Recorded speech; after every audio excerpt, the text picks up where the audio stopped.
I hope कि आप सभी बहुत ही अच्छे होंगे। तो आज हम लेकर आए अपने एसिड बेस टाइट्रेशन का लास्ट वीडियो, जिसमें हम लोग बात करेंगे यहाँ पे न्यूट्रलाइजेशन कर्व्स के बारे में, और उसके बाद हम लोग यहाँ पे देखेंगे types of acid base titration. ठीक है, तो यहाँ पे वीडियो में आगे बढ़ने से पहले सबसे पहले आप लोग मुझे कमेंट करके ये बताओ कि आप लोग को पिछले 2 वीडियो समझ में आई या फिर नहीं आई। ठीक है, और आप लोगों ने देखी या फिर नहीं देखी, क्योंकि देखो अगर पिछली 2 वीडियो नहीं देखी हैं या फिर नहीं समझ में आई हैं तो आज का लेक्चर समझने में आप लोग को थोड़ी सी प्रॉब्लम हो सकती है।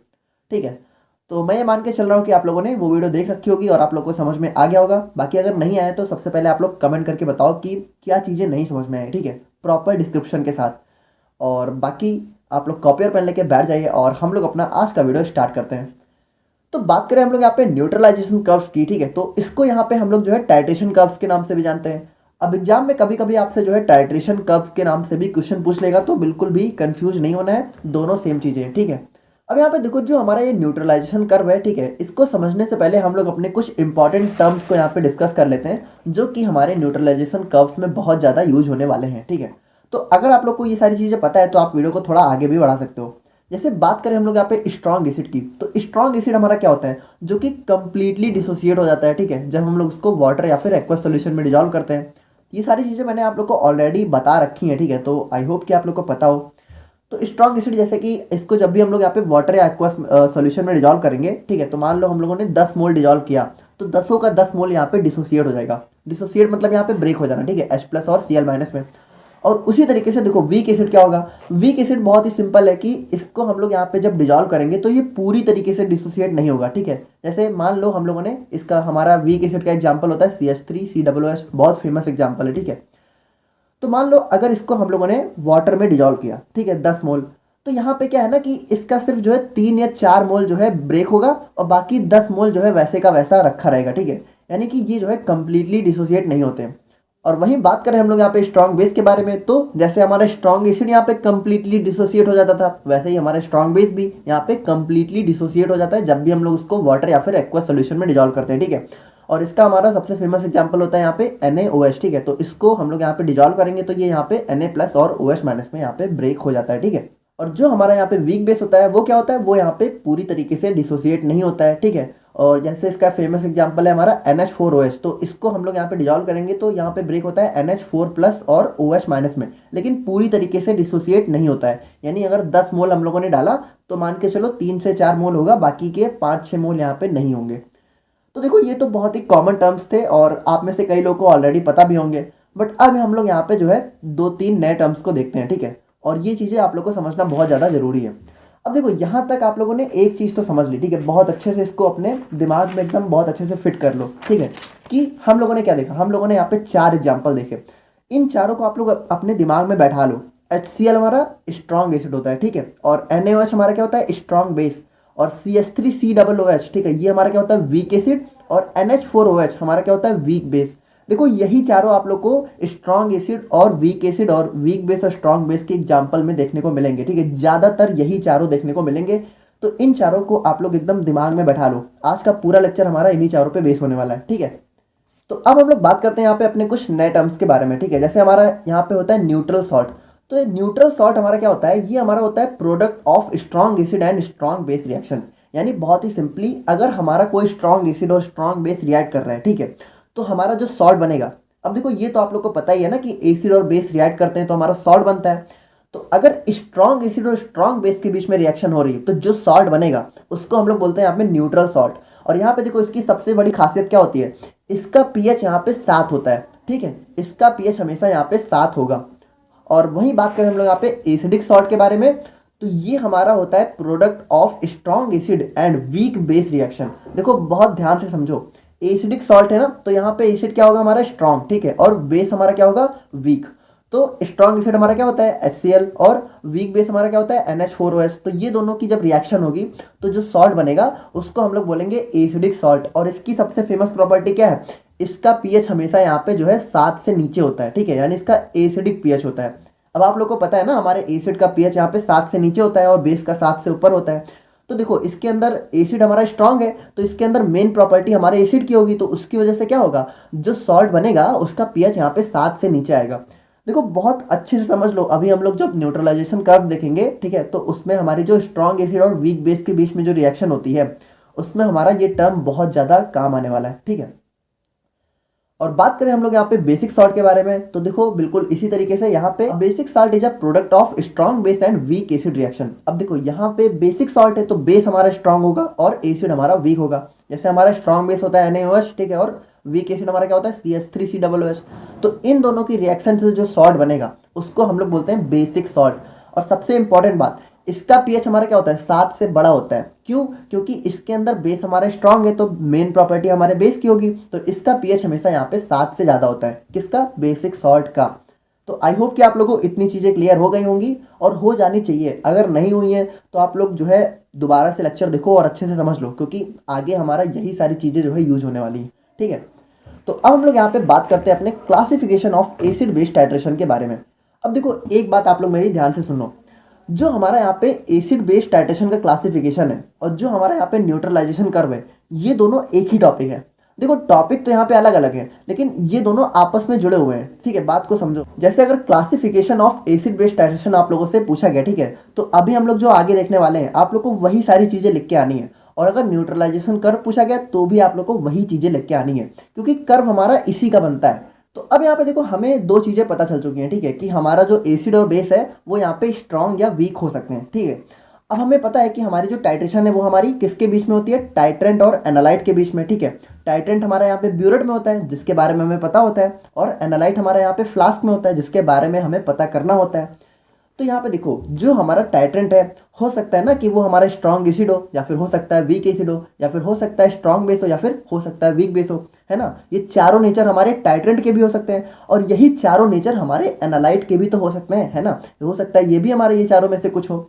तो इस तरीके से जो हमारी classification of acid base titration है उसको हम लोग यहाँ पे 8 क्लास में डिवाइड कर सकते हैं, ठीक है। तो यहाँ पे देखो अगर हम लोग जो है अपने एनालाइट को एसिड ले रहे हैं, ठीक है, अब स्ट्रॉन्ग है वीक है उससे फर्क नहीं पड़ रहा है, ठीक है। एनालाइट अगर हमारा एसिड है और टाइट्रेंट हमारा बेस है तो हमारी क्लासिफिकेशन 4 टाइप की होगी। देखो कौन कौन सी? Strong acid versus strong base, strong acid versus weak base, weak acid versus strong base, और weak acid versus weak base. और अगर हम लोगों ने यहाँ पे एनालाइट में बेस को लिया और टाइट्रेंट में एसिड को लिया, ठीक है, यानी अगर हमें बेस के बारे में पता लगाना है एसिड की हेल्प से, तो हमारी टाइट्रेशन भी 4 टाइप की हो सकती है, strong base versus strong acid. अब देखो आप लोग ये मत समझो कि ये दोनों सेम ही है, strong acid versus strong base और strong base versus strong acid same नहीं है। यहाँ पे देखो यहाँ पे एनालाइट हमारा स्ट्रॉन्ग एसिड है, ठीक है, और यहाँ पे एनालाइट हमारा क्या है? स्ट्रॉन्ग बेस, ठीक है। यहाँ पे ये हमारा अननोन है जबकि यहाँ पे ये हमारा अननोन है। तो आप लोग यहाँ पे समझ गए ना कि हमारी एसिड बेस टाइट्रेशन को हम लोग यहाँ पे 8 क्लास में डिवाइड कर सकते हैं। बट अब यहाँ पे आप लोग ध्यान से सुनना, जो हमारा यहाँ पे सिलेबस है उसमें हमें जो है 4 टाइप की क्लासिफिकेशन ही पढ़नी है, ठीक है, जिसमें हमारा सिर्फ एसिड यहाँ पे एनालाइट के रूप में हम लोग यूज करेंगे, ठीक है। यानी हमें जो है एसिड की कंसंट्रेशन का ही पता लगाना है अपने सिलेबस में। यानी हम लोगों ने जो ऊपर वाला देखा यही हमारे सिलेबस में हमें पढ़ना है, ठीक है। Strong acid versus strong base और weak acid versus strong base, और इसी तरीके से हमें जो है 4 पढ़नी है और इन्हीं चारों का हमें 4 अलग अलग टाइप का कर्व पढ़ना है, ठीक है। तो अब हम लोग यहाँ पे बात करते हैं अपनी आज के वीडियो के मेन टॉपिक के बारे में, जो कि हमारा है न्यूट्रलाइजेशन कर्व। अब देखो यहाँ पे कर्व क्या होता है, तो देखो जब भी हम लोग यहाँ पे किन्हीं दो चीज़ों के बीच में ग्राफ बनाते हैं, ठीक है, ग्राफ हमारा ऐसा होता है ना, पता है ना आप लोगों को थोड़ा बहुत। तो यहाँ पे देखो ये हमारी क्या होती है? एक्स एक्सिस, है ना, ये वाली, और ये हमारी क्या होती है? Y axis. तो जब हम लोग यहाँ पे किसी दो चीज़ों के बीच में ग्राफ बनाते हैं तो हमें यहाँ पे कुछ पॉइंट्स मिलते हैं, ठीक है, और हम जब पॉइंट्स को यहाँ पे मिला देते हैं तो हमें कुछ इस टाइप का यहाँ पे जो है स्ट्रक्चर देखने को मिलता है, और इसी को हम लोग यहाँ पे बोलते हैं कर्व, ठीक है। तो न्यूट्रलाइजेशन कर्व में हम लोगों को क्या पढ़ना है? अब न्यूट्रलाइजेशन कर्व में जो हमारा ग्राफ है, ठीक है, वो यहाँ पे किसके बीच में होगा? आप लोग ध्यान से देखना, इसमें हम लोग यहाँ पे ग्राफ बनाएंगे, ठीक है, इसमें हम लोग यहाँ पे ग्राफ बनाएंगे पीएच ऑफ द एनालाइट, ठीक है, पीएच ऑफ द एनालाइट, ठीक है, वर्सेज वॉल्यूम ऑफ टाइट्रेंट। अब देखो अभी आप लोग कंफ्यूज मत हो, हम लोग पूरा यहाँ पे कर्व वर्व बना के देखेंगे, ठीक है, कैसे यहाँ पे बनता है, एक एक चीज़ आप लोग को हम लोग बताते हुए चलेंगे, ठीक है। तो हम लोग यहाँ पे ग्राफ बनाएंगे pH of the analyte versus volume of titrant added. अब अभी तो आप लोग को कुछ समझ नहीं आ रहा होगा, ठीक है, अभी सब समझ में आ जाएगा, ठीक है। तो सबसे पहले हम लोग यहाँ पे अपना पहला टाइप पढ़ते हैं, जो कि हमारा strong acid versus strong base titration, ठीक है। यानी इसका कर्व हम लोग सबसे पहले जो है बना के देखते हैं, और इसका आप लोग समझ जाओ, बाकी आप लोग अपने आप समझ जाओगे, ठीक है। तो यहाँ पे क्या बोल रहा है? Strong acid versus strong base titration. तो यहाँ पे देखो आप लोग ध्यान से देखना, हमारी टाइट्रेशन किसके बीच में हो रही है? स्ट्रॉन्ग एसिड और स्ट्रॉन्ग बेस। और हम लोगों ने देखा है कि हमारा जो, अब देखो यहाँ पे एक चीज़ आप लोग समझो कि जो हमारा पहले लिखा होता है, ठीक है, वो होता है हमारा एनालाइट, और जो बाद में लिखा होता है वो होता है हमारा टाइट्रेंट। तो यहाँ पे हमारा स्ट्रॉन्ग एसिड क्या है, एनालाइट है, ठीक है। तो एनालाइट हम लोग ले लेते हैं यहाँ पे HCl, ठीक है, HCl हमारा स्ट्रॉन्ग एसिड होता है ना। और यहाँ पे टाइट्रेंट हमारा क्या हो गया, NaOH, ये हमारा क्या होता है, स्ट्रॉन्ग बेस।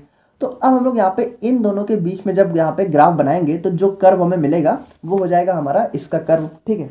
तो अब आप लोग यहाँ पे बहुत ही ध्यान से देखना, ठीक है। हम लोग यहाँ पे कर्व बनाएंगे स्ट्रॉन्ग एसिड और स्ट्रॉन्ग बेस टाइट्रेशन का। तो यहाँ पे वाई एक्सिस में हम लोग क्या ले लेते हैं, यहाँ पे वाई एक्सिस पे हमारा हो गया पीएच ऑफ द एनालाइट। तो एनालाइट हमारा क्या है यहाँ पे, HCl है ना, तो पीएच ऑफ HCl। और एक्स एक्सिस पे हमारा क्या है, वॉल्यूम ऑफ टाइट्रेंट एडेड, ठीक है। तो टाइट्रेंट हमारा क्या है, NaOH है ना, यहाँ पे देखो टाइट्रेंट हमारा NaOH है ना, तो वॉल्यूम ऑफ NaOH है ना, वॉल्यूम ऑफ NaOH। अब यहाँ पे देखो ये ग्राफ कहना क्या चाह रहा है, ध्यान से सुनना आप लोग। यहाँ पे ग्राफ कहना ये चाह रहा है कि जब हम लोग यहाँ पे टाइट्रेशन स्टार्ट करते हैं, ठीक है, तो यहाँ पे जैसे जैसे हमारा जो यहाँ पे टाइट्रेंट है, ठीक है, तो वो जब एनालाइट में गिरना चालू होता है तो उसकी वजह से यहाँ पे जो एनालाइट है उसके पीएच में कैसे चेंज आता है, ठीक है। तो उसी को हम लोग यहाँ पे ग्राफ में बनाते हैं। जैसे यहाँ पे क्या लिखा हो, पीएच ऑफ द एनालाइट, यानी कि और वॉल्यूम ऑफ टाइट्रेंट एडेड, यानी कि जब हम लोग यहाँ पे टाइट्रेंट का वॉल्यूम, ठीक है, जैसे इसमें हम लोग जैसे जैसे वॉल्यूम को ऐड करते जा रहे हैं तो कितने वॉल्यूम पे हमारा जो है पीएच कितना चेंज हो रहा है, वही हमारा यहाँ पे न्यूट्रलाइजेशन कर्व का ग्राफ होता है। देखो अभी नहीं समझ में आ रहा ना, ठीक है, हम लोग यहाँ पे ग्राफ बना के देखते हैं, आप लोग को पूरा समझ में आ जाएगा। तो हम लोग यहाँ पे ग्राफ किसके बीच में बना रहे हैं, strong acid versus strong base. तो स्ट्रॉन्ग एसिड हमारा यहाँ पे HCl और बेस हमारा NaOH, ठीक है। तो यहाँ पे देखो ग्राफ हमारा यहाँ पे 4 पॉइंट पे बनता है, ठीक है। हमारा जो न्यूट्रलाइजेशन कर्व का ग्राफ है वो हमारा यहाँ पे 4 पॉइंट के बीच में हमें बनाना है। तो सबसे पहला पॉइंट आता है हमारा, अब देखो पीएच ऑफ HCl, तो हम लोग यहाँ पे पीएच बना लेते हैं, ठीक है, जैसे। तो ये हमारा यहाँ पे पीएच हो गया और ये हो गया हमारा वॉल्यूम ऑफ NaOH। अब आप लोग यहाँ पे ध्यान से देखना, सबसे पहले इनिशियल स्टेज पे क्या होगा, हमारी टाइट्रेशन अभी शुरू तो हुई नहीं है, तो यहाँ पे जो हमारा एनालाइट है, ठीक है, इसको हम लोग यहाँ पे यहाँ बनाते हैं, ठीक है। यहाँ पे जो हमारा एनालाइट है तो इसके अंदर यहाँ पे क्या होगा, सिर्फ हमारा यहाँ पे HCl होगा, और HCl हमारा क्या होता है, बहुत स्ट्रॉन्ग एसिड होता है, ठीक है। तो इसकी यहाँ पे जो पीएच वैल्यू है वो कितनी होती है, 1 होती है, ठीक है। जो हमारा HCl है उसका पीएच हमारा 1 होता है, ठीक है। तो जब हम लोगों ने यहाँ पे कोई भी NaOH जो है इसमें ऐड नहीं किया है तो इसका पीएच कितना है, 1 है ना। तो अभी वॉल्यूम ऑफ NaOH कितना है, 0, और पीएच हमारा कितना है, 1, तो हमारा 1 पॉइंट यहाँ पे मिल गया, है ना। अब हम लोग यहाँ पे क्या करेंगे, अब हम लोग यहाँ पे धीरे धीरे जो है अपनी टाइट्रेशन को शुरू करेंगे। तो क्या होगा, NaOH यहाँ पे गिरना चालू होगा। देखो ध्यान से सुनना, यहाँ पे जैसे जैसे इसमें इस HCl में, ठीक है, NaOH गिरना चालू होगा तो क्या होगा, इसका पीएच यहाँ पे बढ़ना चालू हो जाएगा। क्यों बढ़ेगा, क्योंकि यहाँ पे जो NaOH है ये हमारा बहुत स्ट्रॉन्ग बेस होता है, और बेस का पीएच क्या होता है, बहुत ज़्यादा होता है, और HCl हमारा क्या है, स्ट्रॉन्ग एसिड है, तो इसका पीएच कम है। तो देखो जैसे जैसे ये गिरना चालू होगा तो इसका पीएच यहाँ पे थोड़ा थोड़ा बढ़ना चालू हो जाएगा ना, क्योंकि हमारा बेस भी तो इसमें ऐड हो रहा है। तो यहाँ पे हमारा पीएच जो है, मान लेते हैं कि हम लोगों ने थोड़ा सा यहाँ पे NaOH का वॉल्यूम ऐड किया, तो उसकी वजह से जो हमारा HCl है उसका पीएच यहाँ पे बढ़ के 1 से जो है 3 हो गया, ठीक है। तो यहाँ पे मान लो हम लोगों ने इतना वॉल्यूम NaOH का ऐड किया तो उसकी वजह से हमारा पीएच कितना हो गया, 3, ठीक है, 3 हमारा यहाँ पे है। तो ये पॉइंट हमारा यहाँ पे कहाँ मिल गया, यहाँ, ठीक है, कुछ यहाँ पे मिल गया हमें, ठीक है। और उसके बाद अब देखो अब क्या होगा, अब हमारा यहाँ पे आएगा इक्विवेलेंस पॉइंट। इक्विवेलेंस पॉइंट पे क्या होगा, हमारा जो NaOH है, ठीक है, वो यहाँ पे हमारे HCl को पूरी तरीके से न्यूट्रलाइज कर देगा, है ना। इक्विवेलेंस पॉइंट पे हम लोगों ने देखा था। देखो अगर इसीलिए मैं बोल रहा हूँ कि अगर आप लोगों ने हमारी लास्ट 2 वीडियोस नहीं देखी हैं तो आप लोग उसको देख लेना, हम लोगों ने ये सारी चीज़ें बहुत अच्छे से डिस्कस कर ली है। इक्विवेलेंस पॉइंट पे क्या होता है, हमारा मोल्स ऑफ NaOH, ठीक है, मोल्स ऑफ NaOH हमारा किसके बराबर हो जाएगा, मोल्स ऑफ HCl, है ना, मोल्स ऑफ HCl। और यहाँ पे हमारा इक्विवेलेंस पॉइंट आ जाएगा और हमारी क्या बन जाएगी, सॉल्ट बन जाएगी, ठीक है, NaCl बन जाएगा। तो अब यहाँ पे देख रहा, यहाँ पे, और हाँ यहाँ पे जो हमारा NaCl है वो क्या होता है, वो हमारे यहाँ पे न्यूट्रल सॉल्ट होता है, और इसका पीएच कितना होगा, 7 होगा, है ना। तो इक्विवेलेंस पॉइंट पे क्या होगा, जो हमारा पीएच है वो हमारा कितना हो जाएगा, 7, ठीक है। तो यहाँ पे देखो इसको हम लोग यहाँ पे और मान लेते हैं हमारा इतना जो है NaOH ऐड हुआ, ठीक है। तो ये पॉइंट हमें कुछ यहाँ पे यहाँ मिल जाएगा, यहाँ पे, ठीक है, हाँ, तो ये पॉइंट हमें यहाँ मिल गया। तो अब यहाँ पे देखो जो हमारा टाइट्रेशन है उसका इक्विवेलेंस पॉइंट आ चुका है। अब यहाँ पे देखो इक्विवेलेंस पॉइंट के बाद जैसे ही NaOH और इसमें गिरना चालू होगा वैसे ही क्या होगा, जो हमारा ये एनालाइट है वो HCl से जो है NaOH में कन्वर्ट हो जाएगा। यानी हमारा जो एनालाइट है उसका नेचर यहाँ पे एसिड से बेस में कन्वर्ट हो जाएगा, क्योंकि HCl को यहाँ इक्विवेलेंस पॉइंट तक HCl को NaOH ने पूरी तरीके से न्यूट्रलाइज कर दिया। अब ना तो यहाँ पे HCl ज़्यादा है ना तो NaOH ज़्यादा है, लेकिन इसके बाद अब अगर NaOH की एक बूंद भी गिरी तो NaOH थोड़ा सा ज़्यादा हो जाएगा, और उसकी वजह से क्या होगा, पीएच जो एनालाइट है, ठीक है, जो हमारा यहाँ पे फ्लास्क में जो सोल्यूशन है, इसका पीएच यहाँ पे बढ़ के जो है 7 से बढ़ जाएगा, हमारा बेस की तरफ चला जाएगा, ठीक है। तो मान लेते हैं कि ये हमारा हो गया इक्विवेलेंस पॉइंट, ठीक है, इक्विवेलेंस पॉइंट है ना, इक्विवेलेंस पॉइंट हो गया। और यहाँ पे देखो इसके बाद इक्विवेलेंस पॉइंट के बाद जैसे ही हम लोगों ने NaOH को थोड़ा सा और ऐड किया, वैसे ही क्या हुआ, पीएच हमारा जो है बढ़ के हम लोग मान लेते हैं 12 तक पहुंच गया, ठीक है। बहुत तेज इसके बाद पीएच बढ़ेगा, ठीक है। तो अब देखो यहाँ पे हमें 4 पॉइंट मिल गए, अब इन चारों पॉइंट को हम लोग यहाँ पे मिला लेते हैं, ठीक है। तो ये हमारा जो है कुछ इस टाइप का, ठीक है। तो इस तरीके से जो है हमारा यहाँ पे टाइट्रेशन कर्व हमें देखने को मिलता है, ठीक है। देखो ये वाला। तो अब हम लोग यहाँ पे इसको जो है इसमें बहुत ही क्लियरली देखते हैं। तो हम लोगों ने क्या देखा कि strong acid versus strong base titration में जो हमारा एनालाइट है वो हमारा HCl, ठीक है, और जो हमारा टाइट्रेंट है वो हमारा क्या हो गया, NaOH। तो अब अगर हम लोग जो है इनके बीच में यहाँ पे कर्व बनाएंगे तो हमें जो है कुछ इस टाइप का जो है कर्व देखने को मिलेगा, और हम लोगों ने ऑलरेडी अच्छे से देख लिया है। अब देखो यहाँ पे जो हमारा पहला पॉइंट था, यहाँ पे क्या था, हमारा जो एनालाइट है उसमें सिर्फ HCl था, ठीक है। अभी अभी हमारी टाइट्रेशन शुरू नहीं हुई है, तो NaOH बिल्कुल नहीं ऐड हुआ है, तो इसका पीएच कितना है, 1। अब उसके बाद जैसे जैसे हम लोगों ने NaOH को ऐड करना शुरू किया, हमारा पीएच बढ़ना चालू हो गया, ठीक है। तो दूसरे पॉइंट पे हमारा पीएच कितना हो गया, 3। और उसके बाद थर्ड पॉइंट पे हमारा इक्विवेलेंस पॉइंट आ गया, ठीक है। यहाँ पे हमारा पीएच कितना है, 7। और उसके बाद हम लोगों ने जैसे ही NaOH और ऐड किया, उसके बाद क्या हुआ, हमारा पीएच जो है सीधे बढ़ के 12-13 पहुंच गया, ठीक है, चौथे पॉइंट पे। तो देखो यही सारी चीज़ें हमारे यहाँ पे लैंग्वेज के फॉर्म में लिखी हुई हैं, तो आप लोग यहाँ पे पढ़ के समझ सकते हो। बाकी देखो इसको मैं आप लोग को थोड़ा समझा देता हूँ, आगे वाले आप लोग अपने आप समझ लेना। तो यहाँ पे जो हमारा पॉइंट 1 है, वहाँ पे क्या है, no NaOH is added in the HCl, so the pH of the analyte is very low due to strong acid HCl, ठीक है। तो यहाँ पे देखो जो हमारा पहला पॉइंट है, वहाँ पे क्या है, यहाँ पे कोई भी NaOH अभी तक ऐड नहीं हुआ है, क्योंकि हमारी टाइट्रेशन अभी शुरू नहीं हुई है, तो इसका पीएच क्या है, बहुत लो है। और उसके बाद जो हमारा पॉइंट 2 है, ये हमारा न्यूट्रलाइजेशन यानी कि इक्विवेलेंस पॉइंट से जस्ट पहले यहाँ पे रिकॉर्ड किया गया, ठीक है। तो यहाँ पे देखो ये हमारा दूसरा पॉइंट है, यहाँ पे जो हमारा पीएच है वो कितना होता है, लगभग 3 के करीब। और उसके बाद यहाँ पे आता है हमारा पॉइंट 3, और यही हमारे टाइट्रेशन का यहाँ पे टाइट्रेशन कर्व या फिर न्यूट्रलाइजेशन कर्व का सबसे इंपॉर्टेंट पॉइंट होता है। तो यहाँ पे क्या हो गया, हमारा इक्विवेलेंस पॉइंट आ गया, ठीक है। At this time number of moles of NaOH is equal to number of moles of HCl, ठीक है। The solution contains neutral salt, hence the pH is neutral, pH is equal to 7, ठीक है। तो यहाँ पे देखो ये हमारा थर्ड पॉइंट है, इसको हम लोग बोलते हैं इक्विवेलेंस पॉइंट, और यहाँ पे हमारा पीएच कितना है, 7। और उसके बाद फोर्थ पॉइंट पे क्या है कि इक्विवेलेंस पॉइंट के बाद अगर हम लोग यहाँ पे NaOH को जो है ऐड करना कंटिन्यू रखते हैं, तो क्या होगा, पीएच स्टार्ट्स बिकमिंग बेसिक, यानी कि पीएच हमारा बेसिक हो जाएगा, यानी 60 से बढ़ जाएगा। क्योंकि यहाँ पे क्या होगा कि इक्विवेलेंस पॉइंट के टाइम पे जो हमारा HCl था वो कंप्लीटली न्यूट्रलाइज हो चुका था, ठीक है। तो अब अगर NaOH और गिरा तो यहाँ पे OH माइनस आयन ज़्यादा प्रेजेंट हो जाएंगे, ठीक है। उसकी वजह से क्या होगा, पीएच यहाँ पे बेसिक हो जाएगा, ठीक है। तो आई होप कि आप लोग को strong acid versus strong base titration का यहाँ पे कर्व पूरी तरीके से समझ में आ गया होगा, ठीक है। तो अब हम लोग यहाँ पे बात करते हैं केस नंबर 2 की। यहाँ पे हमारी टाइट्रेशन किसके बीच में हो रही है, वीक एसिड और स्ट्रॉन्ग बेस के बीच में, ठीक है। तो वीक एसिड हमारा क्या है, CH3COOH, और स्ट्रॉन्ग बेस हमारा क्या है, NaOH, ठीक है। तो इनके बीच में हम लोग जब टाइट्रेशन कराएंगे तो हमें यहाँ पे कुछ इस टाइप का कर्व देखने को मिलेगा। अब आप लोग यहाँ पे जो है कुछ चीज़ें नोटिस करने की कोशिश करना। यहाँ पे देखो जो हमारा पहला पॉइंट है, यहाँ पे हमारा पीएच कहाँ से स्टार्ट हो रहा है, 3 से। ऐसा क्यों हो रहा है, क्योंकि देखो यहाँ पे जो हमारा एसिड है, ठीक है, वो हमारा क्या है, वीक है। तो वीक एसिड का जो पीएच है वो थोड़ा सा ज़्यादा होता है, ठीक है, 3-5 मतलब 3 से लेकर 7 के बीच में होता है। तो हमारा यहाँ पे जो पीएच है वो यहाँ पे 3 से स्टार्ट हो रहा है। और दूसरे पॉइंट पे क्या है, दूसरे पॉइंट पे हम लोग यहाँ पे NaOH को थोड़ा सा ऐड करना चालू करेंगे, तो थोड़ा सा यहाँ पे पीएच और बढ़ना चालू हो जाएगा। और उसके बाद आएगा हमारा यहाँ पे इक्विवेलेंस पॉइंट। और सबसे ज़्यादा यहाँ पे ध्यान से देखना आप लोग, यहाँ पे जो हमारा इक्विवेलेंस पॉइंट है, यहाँ पे ये कितने पे आ रहा है, यहाँ पे जो है 8 से 10 के बीच में आ रहा है, ठीक है। इसका पीएच यहाँ पे 7 नहीं है। अब ऐसा क्यों है, आप लोग ध्यान से देखना। यहाँ पे हमारी टाइट्रेशन किसके बीच में हो रही है, वीक एसिड और स्ट्रॉन्ग बेस। और मैंने आप लोग को स्टार्टिंग में बताया था कि वीक एसिड और स्ट्रॉन्ग बेस के बीच में जब रिएक्शन होगी तो हमारा जो सॉल्ट बनेगा वो क्या होगा, बेसिक सॉल्ट। और बेसिक सॉल्ट का पीएच क्या होता है, 7 से बड़ा होता है, ठीक है। तो इसीलिए जो हमारा वीक एसिड और स्ट्रॉन्ग बेस टाइट्रेशन का जो कर्व बनता है, इसमें हमारा जो इक्विवेलेंस पॉइंट है वो यहाँ पे 7 से ज़्यादा आता है, ठीक है, हमारा लगभग 8-9 के करीब में आता है। और उसके बाद हमारे इक्विवेलेंस पॉइंट के बाद अगर हम लोगों ने यहाँ पे NaOH को और ऐड किया तो पीएच पे थोड़ा और बढ़ जाएगा, ठीक है। तो यही सारी चीज़ें हमारे टाइट्रेशन कर्व में होती हैं, ठीक है। बेसिकली हम लोग को 4 पॉइंट डिस्कस करने होते हैं। तो यहाँ पे देखो पॉइंट नंबर 3 को हम लोग डिस्कस करते हैं, बाकी सब तो सेम ही है।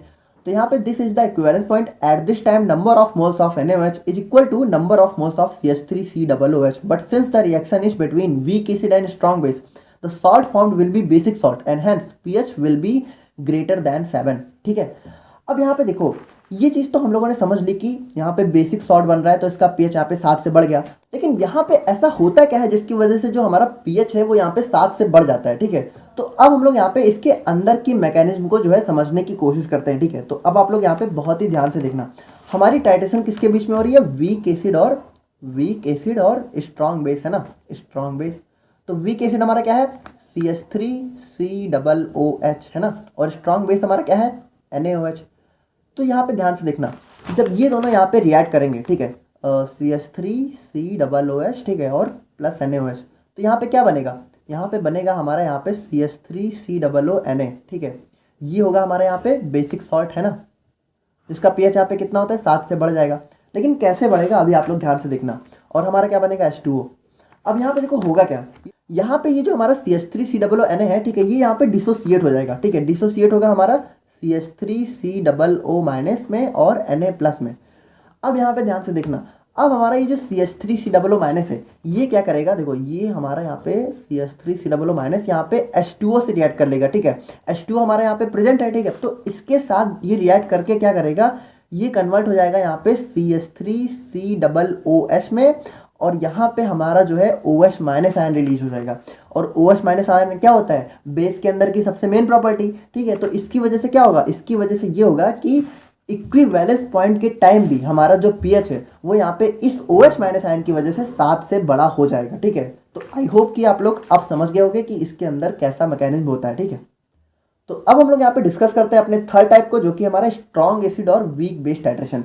अब यहाँ पे देखो, अब हमारा एसिड यहाँ पे स्ट्रॉन्ग है, तो स्ट्रॉन्ग एसिड हमारा HCl हो गया, ठीक है, और हमारा जो यहाँ पे टाइट्रेंट है, ठीक है, वो हमारा वीक बेस है, यानी NH4OH, ठीक है। तो यहाँ पे देखो, अब इसका कर्व आप लोग जो है ध्यान से समझने की कोशिश करना, यहाँ पे क्या क्या चीज़ें हैं।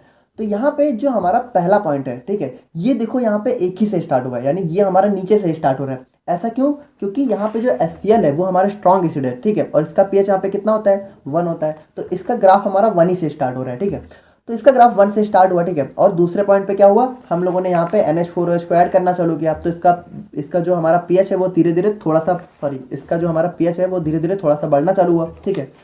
और उसके बाद थर्ड नंबर पे क्या आएगा, हमारा इक्विवेलेंस पॉइंट।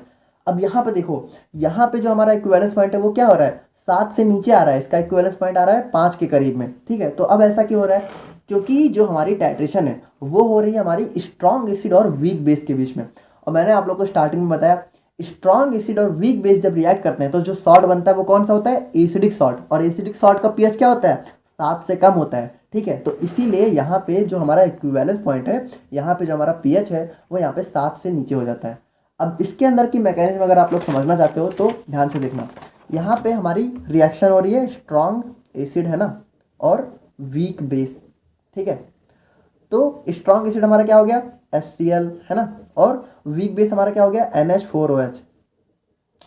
तो ये दोनों जब यहाँ पे रिएक्ट करेंगे तो हमारा क्या बनेगा, ध्यान से देखना, यहाँ पे हमारा बनेगा NH4Cl, ठीक है, और H2O हमारा अलग हो जाएगा।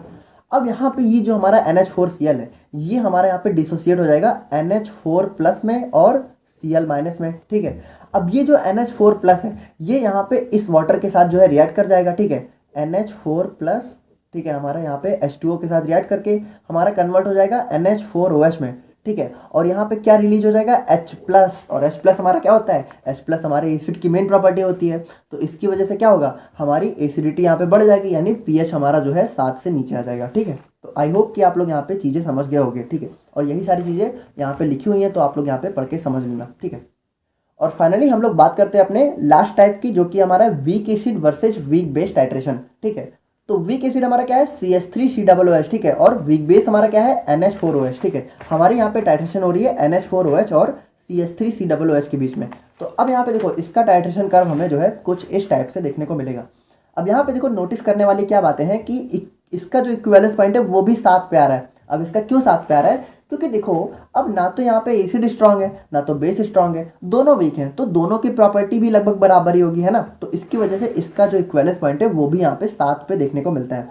लेकिन यहाँ पे देखो, यहाँ पे जो हमारा कर्व है, ठीक है, वो यहाँ पे शुरू भी ज़्यादा से होता है, क्योंकि हमारा जो हमारा एसिड है वो वीक है, तो इसका पीएच यहाँ पे ज़्यादा होगा, तो इसका ग्राफ जो है 3 से शुरू होता है लगभग, ठीक है, कह सकते हो। और ख़त्म भी देखो बहुत जल्दी हो जा रहा है। क्यों? क्योंकि बेस भी वीक है तो ज़्यादा ऊपर तक जाएगा ही नहीं, ठीक है। अगर स्ट्रांग बेस होता तो हमारा जो है लगभग 12-14 तक चला जाता, लेकिन चूंकि यहाँ पे बेस भी वीक है इसीलिए हमारा जो है ग्राफ बहुत जल्दी शुरू होकर हमारा बहुत जल्दी यहाँ पे ख़त्म हो जाता है, ठीक है। तो आई होप कि आप लोग को चीज़ें समझ में आ गई होंगी, लेकिन अगर बाई चांस कुछ चीज़ें समझ में नहीं आई हैं तो देखो हमारा जो ग्राफ है वो हमें जो है 4 चीज़ों के बीच में बनाना है, ठीक है। Strong acid strong base, weak acid strong base, strong acid weak base, weak acid weak base. देखो यहाँ पे देखो ये जो चारों का ग्राफ है, ठीक है, वो लगभग लगभग सेम ही है। देखो कर्व हमें जो है कुछ इस टाइप का कर्व हमें देखने को मिल रहा है, ठीक है, तो कर्व तो सेम है। यहाँ पे देखो नोटिस करने वाली क्या बात है कि जो हमारा स्ट्रॉन्ग एसिड है तो यहाँ पे आप लोग जो ग्राफ है उसको थोड़ा सा नीचे से शुरू करना, ठीक है। और जो हमारा वीक एसिड है यहाँ पे आप लोग ग्राफ को थोड़ा सा ऊपर से शुरू करना, बाकी बिल्कुल सेम है, एस शेप पे आप लोग को ग्राफ बना देना है, ठीक है। अब देखो यहाँ पे स्ट्रॉन्ग है तो नीचे से, यहाँ पे वीक है तो ऊपर से, बस यही सारी चीज़ें हैं और बहुत ईजी है वैसे तो। आई होप कि आप लोगों को समझ में आ गया होगा, बट अगर बाई चांस नहीं समझ में आया तो इस तरीके से भी आप लोग जो है बना के लिख सकते हो। सबसे पहले तो आप लोग ये समझो कि जो हमारा यहाँ पे नॉन एक्वस टाइट्रेशन है ये हमारे एसिड बेस टाइट्रेशन का ही एक पार्ट है, ठीक है। इसके अंदर भी हम लोग यहाँ पे एसिड और बेस के बीच में ही टाइट्रेशन करेंगे, ऐसा नहीं है कि यहाँ पे हमारा कोई अलग टॉपिक है। तो यहाँ पे अब सवाल ये आता है कि जब हमारी एसिड बेस टाइट्रेशन सब कुछ मस्त चल रही थी, ठीक है, उसमें कोई दिक्कत तो हुई नहीं थी, तो हमारा ये नॉन एक्वस टाइट्रेशन कहाँ से आ गया? तो यहाँ पे देखो आप लोग बहुत ही ध्यान से सुनना, अभी तक हम लोगों ने जो भी एसिड और बेस की टाइट्रेशन यहाँ पे देखी थी, ठीक है, तो उसमें हम लोग यहाँ पे क्या कर रहे थे, एक्चुअल में हम लोग यहाँ पे अपने वाटर को एज अ सॉल्वेंट यूज कर रहे थे, ठीक है। यानी कि जो भी हमारी एसिड बेस की टाइट्रेशन थी उसमें जो हमारा सॉल्वेंट था वो हमारे यहाँ पे वाटर था अभी तक। जैसे कि समझो इसको, जैसे मान लो हम लोग यहाँ पे एग्जाम्पल लेते हैं कि हमारी टाइट्रेशन यहाँ पे जो है NaOH और HCl के बीच में, ठीक है, यानी NaOH हमारा यहाँ पे क्या है, टाइट्रेंट है ना, और यहाँ पे जो हमारा HCl है वो हमारा क्या है, एनालाइट, ठीक है। HCl हमारा यहाँ पे एनालाइट। तो यहाँ पे देखो अभी तक हम लोग क्या कर रहे थे कि जो हमारा HCl था या फिर जो हमारा NaOH था, इसको हम लोग यहाँ पे जो हमारा सॉल्यूशन था ये हमारा वाटर के अंदर बना था, या फिर इसी को आप लोग कह सकते हो कि एक्वस सॉल्यूशन, ठीक है। वाटर को हम लोग यहाँ पे एक्वस सॉल्यूशन भी बोल सकते हैं। अगर कोई चीज़ हम लोग यहाँ पे वाटर के अंदर डाल के बना रहे हैं तो उस सॉल्यूशन को हम लोग बोलते हैं एक्वस सॉल्यूशन। तो कुल मिलाकर कहने का मतलब ये है कि अभी तक हम लोग यहाँ पे जितनी भी टाइट्रेशन देखे हैं हम लोगों ने, ठीक है, तो उसमें हमारा जो सॉल्वेंट था वो हमारा यहाँ पे वाटर था। तो ठीक है ना, कोई दिक्कत तो है नहीं, वाटर हमारा सॉल्वेंट था तो हमारी टाइट्रेशन तो बढ़िया से हो रही थी। देखो यहाँ पे जो हमारी प्रॉब्लम है वो हमारी स्ट्रॉन्ग एसिड और स्ट्रॉन्ग बेस के अंदर नहीं आई, ठीक है। बातों को समझना आप लोग, जो हमारे स्ट्रॉन्ग एसिड थे और जो हमारे यहाँ पे स्ट्रॉन्ग बेस थे, ठीक है, तो इनके टाइट्रेशन में हमें कोई प्रॉब्लम नहीं आई, ठीक है। इनके अंदर हम लोगों ने जब एक्वस सोल्यूशन को यूज किया, ठीक है, एक्वस सॉल्वेंट को, तो हमें यहाँ पे टाइट्रेशन के अंदर कोई भी प्रॉब्लम नहीं आई, हमारा मस्त टाइट्रेशन हो रही थी। क्यों हो रही थी? क्योंकि जो हमारे यहाँ पे स्ट्रॉन्ग एसिड और स्ट्रॉन्ग बेस थे वो यहाँ पे जो हमारे एक्वस सॉल्वेंट है उसमें पूरी तरीके से यहाँ पे डिसोसिएट हो जा रहे थे, ठीक है। तो यहाँ पे इनकी टाइट्रेशन यहाँ पे बढ़िया से हो जा रही थी। लेकिन प्रॉब्लम कहाँ आई? प्रॉब्लम आई हमारे यहाँ पे वीक एसिड और वीक बेस में। क्यों? क्योंकि यहाँ पे जो हमारे वीक एसिड थे और जो हमारे यहाँ पे वीक बेस थे उनके साथ क्या हुआ कि ये हमारे जो है एक्वस सॉल्यूशन में पूरी तरीके से डिसोसिएट ही नहीं हो रहे, ठीक है। तो यहाँ पे क्या हुआ कि इनकी टाइट्रेशन में हमें आने लगी प्रॉब्लम, यानी इसका जो है अच्छे से रिजल्ट ही नहीं मिलने लगा। अब यहाँ पे आप लोग सोच रहे होंगे कि आखिर हमें ज़रूरत क्यों है डिसोसिएट होने की, हमें क्यों चाहिए कि हमारा जो यहाँ पे एसिड या बेस है ये हमारा डिसोसिएट हो, ठीक है। अगर ना हो तो क्या प्रॉब्लम है? तो आप लोग ध्यान से देखना, हमारा जो एसिड बेस टाइट्रेशन होता है तो इसके अंदर क्या होती है, न्यूट्रलाइजेशन रिएक्शन, ठीक है। यानी कि जो हमारा HCl और NaOH है, मान लो अगर हम लोग इसका एग्जाम्पल ले रहे हैं तो इन दोनों के बीच में क्या हो रही है, न्यूट्रलाइजेशन रिएक्शन, और क्या बनता है हमारा यहाँ पे NaCl, है ना, सॉल्ट और वाटर। तो अब यहाँ पे देखो इन दोनों के बीच में जब रिएक्शन होती है तो हमारा NaCl कैसे बनता है, क्योंकि ये दोनों यहाँ पे डिसोसिएट होते हैं। देखो जैसे कि जो हमारा HCl है वो हमारा यहाँ पे डिसोसिएट होता है H+ में और Cl- में, ठीक है। और जो हमारा यहाँ पे NaOH है ये यहाँ पे डिसोसिएट होता है Na+ में और OH- में। और उसके बाद क्या होता है कि ये जो हमारा Na+ है वो हमारा यहाँ पे Cl- से मिलके क्या बना लेता है, NaCl, ठीक है। और ये जो H+ है और ये हमारा जो OH- है ये दोनों मिलके बना लेते हैं H2O। तो कुल मिलाकर बात ये है कि जब ये दोनों यहाँ पे डिसोसिएट हुए तभी तो इनके बीच में रिएक्शन हुई, तभी तो हमारा NaCl बना। अगर ये डिसोसिएट ही नहीं हुए तो हमारा NaCl बनेगा ही नहीं, यानी हमारा इक्विवेलेंस पॉइंट ही नहीं आएगा, ठीक है। अगर हमारा इक्विवेलेंस पॉइंट नहीं आया तो हमारा एंड पॉइंट नहीं आएगा, ठीक है। तो कुल मिलाकर देखो कहने का मतलब ये है कि हमें बहुत ज़्यादा ज़रूरत है कि जो हमारा एसिड और बेस है वो यहाँ पे डिसोसिएट हो। तो देखो जो हमारे स्ट्रॉन्ग एसिड है, स्ट्रॉन्ग बेस है, ठीक है, तो वो तो हमारे जो है एक्वस सॉल्यूशन में पूरी तरीके से डिसोसिएट हो जा रहे हैं। लेकिन जो हमारे यहाँ पे वीक एसिड और वीक बेस है, ठीक है, वीक एसिड और वीक बेस, इनके साथ क्या हुआ कि ये हमारे जो है एक्वस सॉल्वेंट में डिसोसिएट ही नहीं हो रहे हैं, ठीक है, पूरी तरीके से। और जब यहाँ पे अच्छे से डिसोसिएट नहीं हो रहे हैं तो इन दोनों के बीच में जो रिएक्शन हो रही है वो आधी हो रही है, ठीक है, या फिर आधी से भी कम हो रही है। और उसकी वजह से क्या होगा, एट लास्ट में जो हमारा एंड पॉइंट है वो अच्छे से आ ही नहीं पा रहा है, ठीक है। तो यहाँ पे क्या हुआ, इस प्रॉब्लम को सॉल्व करने के लिए यहाँ पे आया हमारा नॉन एक्वस टाइट्रेशन, ठीक है। तो आई होप कि आप लोग यहाँ पे इतना तो समझ गए होंगे कि नॉन एक्वस टाइट्रेशन आखिर हमारा आया कहाँ से। तो अब हम लोग यहाँ पे समझते हैं कि जो हमारा नॉन एक्वस टाइट्रेशन है उसने कैसे हमारे वीक एसिड और वीक बेस की प्रॉब्लम को सॉल्व किया। तो देखो, सबसे पहले तो आप लोग ये समझो, नॉन एक्वस, नॉन एक्वस का मतलब क्या हुआ, जो कि एक्वस ना हो, यानी यहाँ पे जो हम लोग सॉल्वेंट यूज करेंगे नॉन एक्वस टाइट्रेशन के अंदर वो हमारा वाटर नहीं होगा, ठीक है। वाटर के अलावा हमारा जो है कुछ हो सकता है, तो वो क्या हो सकता है उसी को हम लोग यहाँ पे समझेंगे। बट उसके लिए सबसे पहले आप लोग को Bronsted Lowry theory of acid and base को समझना पड़ेगा, ठीक है। अब अगर आप डीप में समझना चाहते हो तो आप हमारा एसिड बेस एंड बफर्स वाला लेक्चर देख सकते हो, जिसको हम लोगों ने फार्मास्यूटिकल इनऑर्गेनिक केमिस्ट्री में कवर किया है। उसमें हम लोगों ने ब्रॉन्स्टेड-लोरी थ्योरी को काफ़ी डीप में एक्सप्लोर किया था। बट इन शॉर्ट आप लोग ये समझो कि ब्रॉन्स्टेड और लोरी के हिसाब से कि जो हमारे एसिड है, ठीक है, जो हमारा एसिड है वो ऐसा सब्सटेंस होता है जो कि यहाँ पे H+ जो है डोनेट करता है, डोनेट, ठीक है। और यहाँ पे जो हमारे बेस होते हैं, ठीक है, वो क्या करते हैं, H+ यहाँ पे एक्सेप्ट करते हैं, ठीक है, H+ यहाँ पे एक्सेप्ट करते हैं। तो जो हमारे यहाँ पे नॉन एक्वस टाइट्रेशन है वो हमारा यहाँ पे ब्रॉन्स्टेड-लोरी थ्योरी पे ही काम करता है, ठीक है। तो अगर ब्रॉन्स्टेड-लोरी साहब के हिसाब से हम लोग अपने वीक एसिड और वीक बेस की डेफिनेशन देना चाहें तो इनके अकॉर्डिंग क्या होगा, इनके अकॉर्डिंग होगा कि वीक एसिड हमारे वो सब्सटेंस होते हैं जो कि H+ को जल्दी डोनेट नहीं करना चाहते, है ना। और वीक बेस हमारे क्या होते हैं, वीक बेस हमारे ऐसे सब्सटेंस होंगे जो कि H+ को जल्दी एक्सेप्ट नहीं करेंगे, है ना। अगर इसके हिसाब से हम लोग जो है वीक एसिड और वीक बेस की डेफिनेशन देना चाहें ब्रॉन्स्टेड-लोरी थ्योरी के हिसाब से तो यही तो होगी, क्योंकि ब्रॉन्स्टेड-लोरी ने क्या कहा था कि एसिड हमारे वो होते हैं जो कि H+ डोनेट करते हैं। तो अगर अच्छा एसिड होगा, अगर स्ट्रॉन्ग एसिड होगा तो वो H+ तेजी से डोनेट करेगा, और जितना वीक एसिड होगा वो H+ को उतनी ही मुश्किल से डोनेट करेगा। तो इनके अकॉर्डिंग हमारे वीक एसिड और वीक बेस की डेफिनेशन ये हो गई, ठीक है। तो अब यहाँ पे आप लोग बहुत ही ध्यान से सुनना, आज की वीडियो का सबसे इंपॉर्टेंट पार्ट है ये, ठीक है। जो हमारा यहाँ पे नॉन एक्वस टाइट्रेशन है, ठीक है, नॉन एक्वस टाइट्रेशन, तो इसका अगर हम लोग प्रिंसिपल या फिर थ्योरी की बात करें, ठीक है, तो ये यहाँ पे ये कहता है, ठीक है, कि जो हमारा, ध्यान से सुनना, जो हमारा वीक एसिड है, ठीक है, वीक एसिड, तो उसके लिए हम लोग यहाँ पे सॉल्वेंट यूज करेंगे स्ट्रॉन्ग बेस, ठीक है।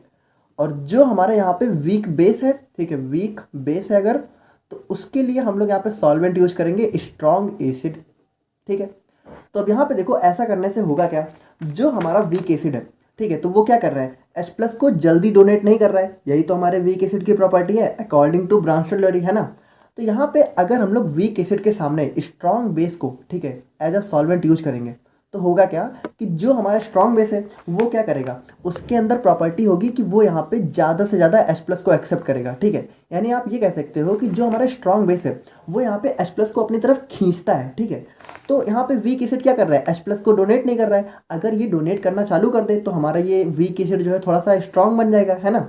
तो यहाँ पे जो हमारा स्ट्रॉन्ग बेस है वो क्या करेगा, वो यहाँ पे इस वीक एसिड से H+ को खींचने लगेगा, ठीक है। ये दे नहीं रहा है लेकिन ये ज़बरदस्ती खींचेगा, ठीक है, जो हमारा स्ट्रॉन्ग बेस है, क्योंकि इसकी प्रॉपर्टी क्या है, इसकी प्रॉपर्टी है H+ को खींचना, एक्सेप्ट करना, ठीक है। तो भले ये दे ना रहा हो लेकिन ये यहाँ पे खींचना चालू कर देगा, और जब यहाँ पे खींचना चालू कर देगा तो क्या करेगा, जो हमारा वीक एसिड है जो है चाह तो नहीं रहा है देना, लेकिन क्या होगा कि ज़बरदस्ती जो है देना चालू कर देगा। और जब यहाँ पे ये H+ डोनेट करना चालू कर देगा, ठीक है, तो यहाँ पे क्या होगा, ये जो हमारा वीक एसिड है ये यहाँ पे स्ट्रॉन्ग एसिड की तरह बिहेव करना चालू कर देगा, ठीक है। और बिल्कुल सेम फिनोमेना हमारा यहाँ पे वीक बेस में लगेगा। देखो, वीक बेस क्या कर रहा है, H+ को यहाँ पे जल्दी एक्सेप्ट नहीं कर रहा है। तो अगर हम लोग इसके सामने स्ट्रॉन्ग एसिड को, ठीक है, स्ट्रॉन्ग एसिड को एज अ यहाँ पे सॉल्वेंट यूज करेंगे तो क्या होगा, स्ट्रॉन्ग एसिड, देखो स्ट्रॉन्ग एसिड क्या करेगा, H+ को ज़्यादा से ज़्यादा डोनेट करेगा, ठीक है, ज़्यादा से ज़्यादा।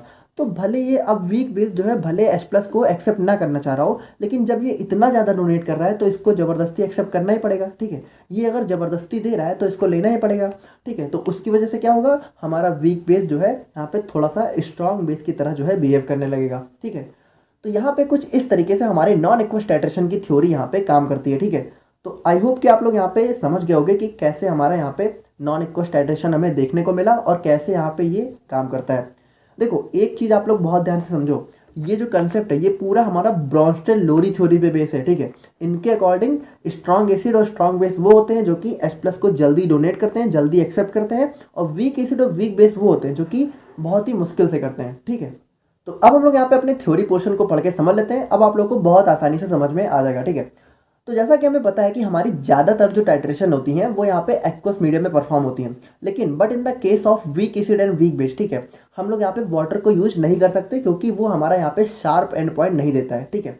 तो नॉन एक्वस सॉल्वेंट हमारे क्या होते हैं जो कि यहाँ पे वाटर को कंटेन नहीं करते हैं, ठीक है। नॉन एक्वस टाइट्रेशन हमारी एक ऐसी टाइप की टाइट्रेशन होती है जिसमें जो हमारा सॉल्वेंट है वो यहाँ पे वाटर को नहीं कंटेन करता है, यानी कि इसमें हम लोग जो है ऐसा सॉल्वेंट यूज करते हैं जो कि वाटर नहीं होता है, ठीक है। क्या होता है हमारा स्ट्रॉन्ग एसिड और स्ट्रॉन्ग बेस, ठीक है, हम लोगों ने ऑलरेडी बहुत अच्छे से समझ लिया है।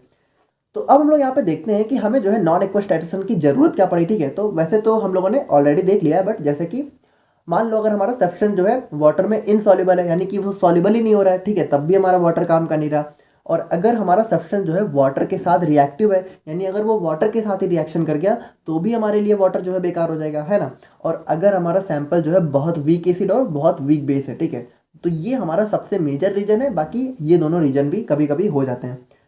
और बात करें हम लोग इसके एडवांटेजेस की, तो जो हमारे यहाँ पे ऐसे एसिड और बेस होते हैं जो कि वाटर में इनसॉल्युबल होते हैं वो भी हमारे नॉन एक्वस सॉल्वेंट में बहुत ही इजीली सॉल्युबल हो जाते हैं, ठीक है। और उसके बाद यहाँ पे देखो, इसको हम लोग अपने मिक्सचर ऑफ एसिड के टाइट्रेशन के लिए भी यूज कर सकते हैं। यानी कि बात करें तो मान लो अगर 1 2 3 एसिड का मिक्सचर है और उसकी हमें टाइट्रेशन करनी है, ठीक है, तो उसको भी हम लोग यहाँ पे नॉन एक्वस टाइट्रेशन के अंदर परफॉर्म कर सकते हैं।